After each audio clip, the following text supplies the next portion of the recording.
Hello everyone, how are you doing? Today's video is about AOG Technics may have contributed to Ethiopian Flight 302 and Malaysian Flight 610, 737 MAX crashes.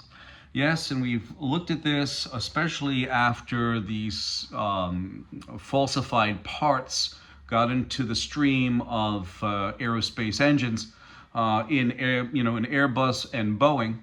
My name is Daryl Guberman. I'm the CEO of Guberman PMC LLC, a quality consulting firm here in Connecticut. I've been involved with quality for 40 plus years, aerospace, medical implants, medical materials, printing, and plastic distribution, where we dealt with all these companies in aerospace and medical and electronic, etc. And what we're saying here is that AOG fudged documentation. And you will discover that so did Boeing. So all it appears that AOG Technics was doing was following the OEM, the original equipment manufacturer, in their quality processes, because you will find out that Boeing was skipping them. They were fudging documentation, and they were fined by the FAA, along with their metal supplier, Kobe Steel, who Kobe Steel at last look was UKAS certified, where I think that UKAS also accredited AOG Technics, because in England, where AOG used to reside, they closed their doors pretty quick and took their website down. So that is why I have this hypothesis, if not fact, that UKAS certified them, because UKAS accreditation is equivalent in accreditation to ANSI ANAP, and ANSI ANAP are underwriters for the International Accreditation Forum, incorporated in Delaware. It's a repository for all these accreditation bodies worldwide. In fact, in 2013, a Mr. David Levy, a Region 3 director, and an ASQ speech that I gave, said, Mr. Guberman, ANSI, ANAP have no problem with what you do. In fact, we support you, sir. Okay, because ASQ, American Society for Quality, and ANSI, the American National Standards Institute, owned ANAB, the American National Crediting Board, 50-50. In 2016, you will see him very shortly, and Mr. Randy Doherty, who was a technical advisor at the time, and also he was the principal on the IAF tax report. At the time this photograph that I'm going to show you eventually was done, he was the vice president of ANAP, the chairman of the International Accreditation Forum, and also sitting as a principal on the IAF tax firm, so he had complete control. So he asked us to join in 2016, either ANAB or IAF or both. And how could I, in good conscience, do that, as a proud American, do that when you find out that IAF was controlled by communist China from 2015 to 21? And you know who sat there? Lockheed Martin, who in 2009 got hacked by China, taking the F-35.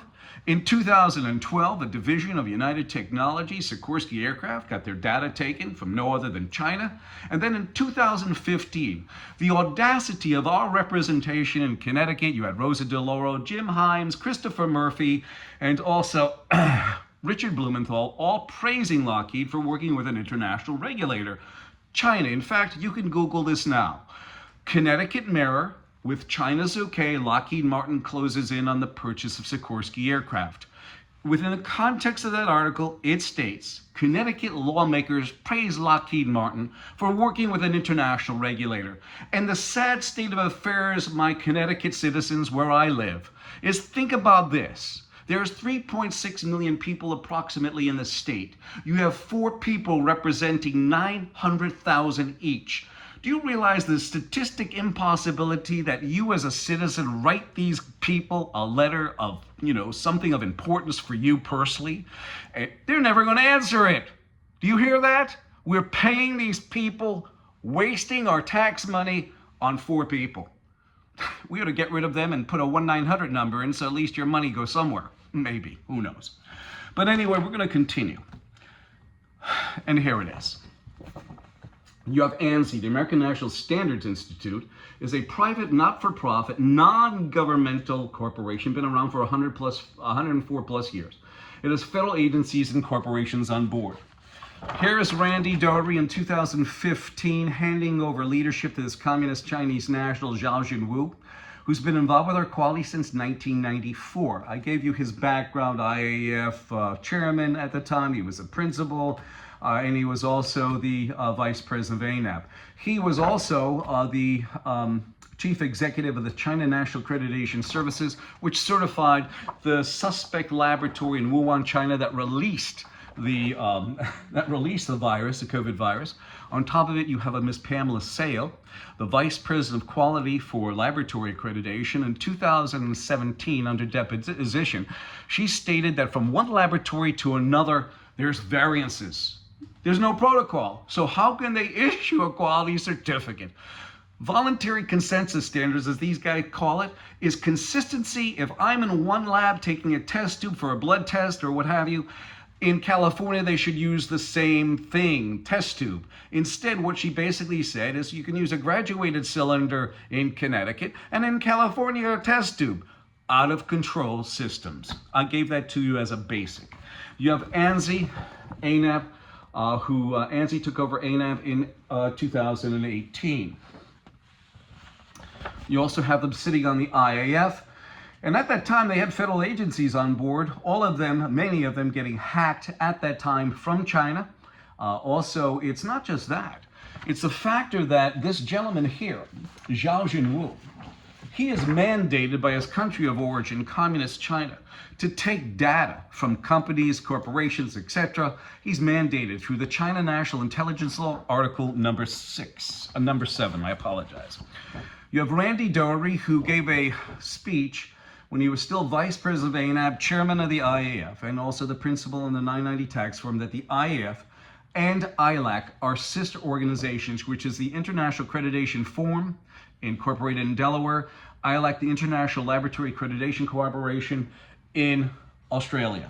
This is an actual standard operating work order. You can write this number down and look it up yourself. It states within the context of that standard operating work order, it says that ANSI, ANAP are underwriters for the IAF. And at the time, the funniest thing, comical, is that the State Department was allowing, in 2018, was allowing Communist China to come into the facility, like most of our government agencies. And here, this came off a website of a company. It's no longer up there that ANSI, ANAP are underwriters for IAF and ILAC. It is no longer there because I exposed that and they got embarrassed. They said, what are we going to do? An underwriter is this. An underwriter is any party that evaluates and assumes another party's risk for a fee. Now we get into the brass tacks. Boeing. And I want to let you know that this morning we got him off the golf course. We have Mr. David Calhoun, the CEO, and we have Miss Laura Hitchcock, who used to be, or maybe still is, the director at large for 2018, 19, 20, whatever. She worked for Boeing as well. Looks like a very stern lady, doesn't she? But anyway, you have these people all involved, interlocking directorates, people sitting on each other's boards, kissing each other, and it's unbelievable. So you have Boeing. Boeing sits on ANSI's board. In 2002, Boeing wrote a procurement specification for all their suppliers. It's basically said that if you're AS9100 certified, you just send us your parts. We don't have to inspect it anymore. So do you think that AOG Technics got the same thing?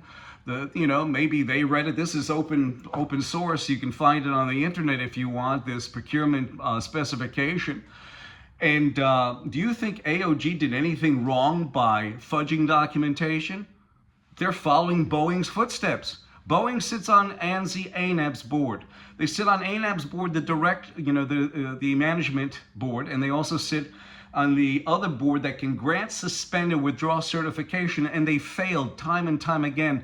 But they're smoking their stogies, drinking their champagne, and watching the planes go down. But they gave up, they seceded inspection.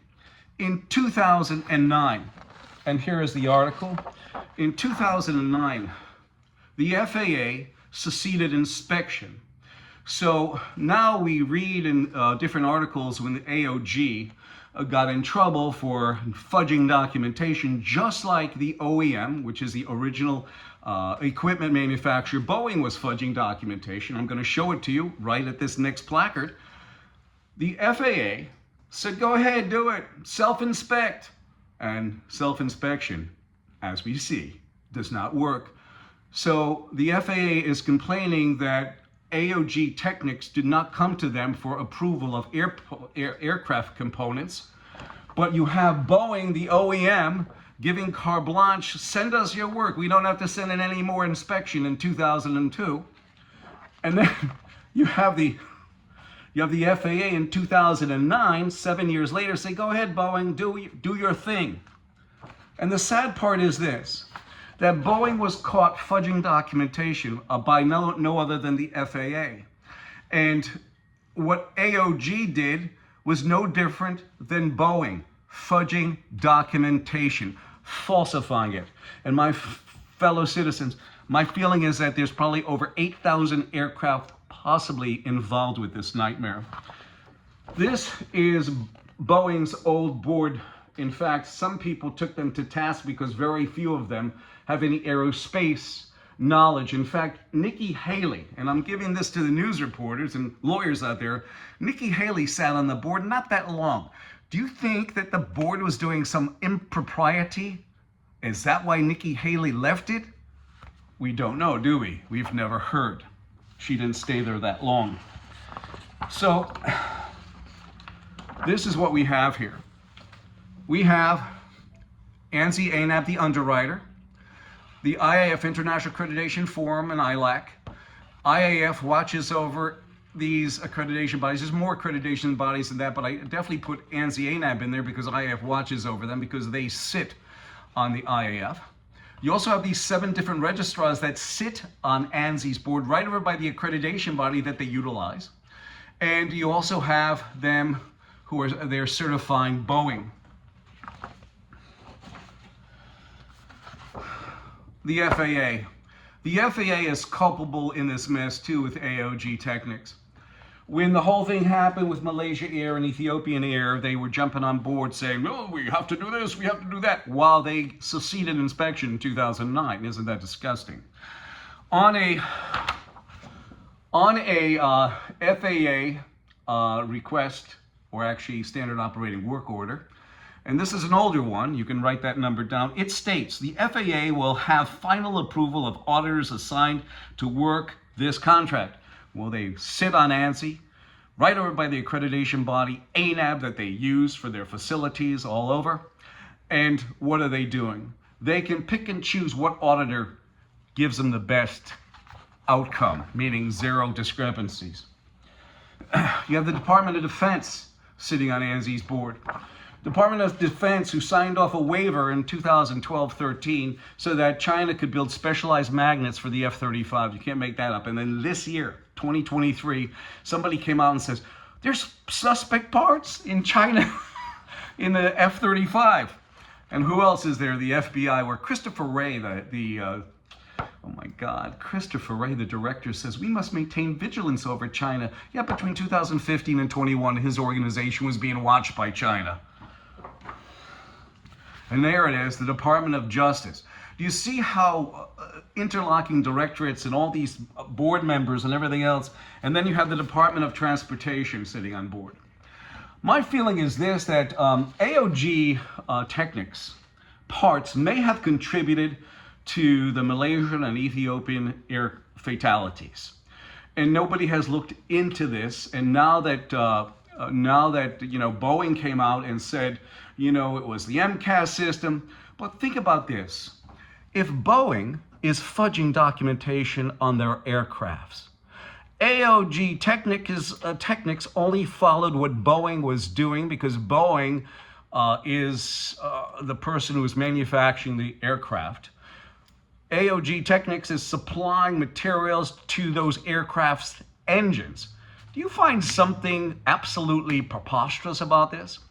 My telephone number is 203-556-1493 or Daryl, D-A-R-Y-L, TQRS @yahoo.com. I apologize for the length of these videos, but you have to understand the complexities.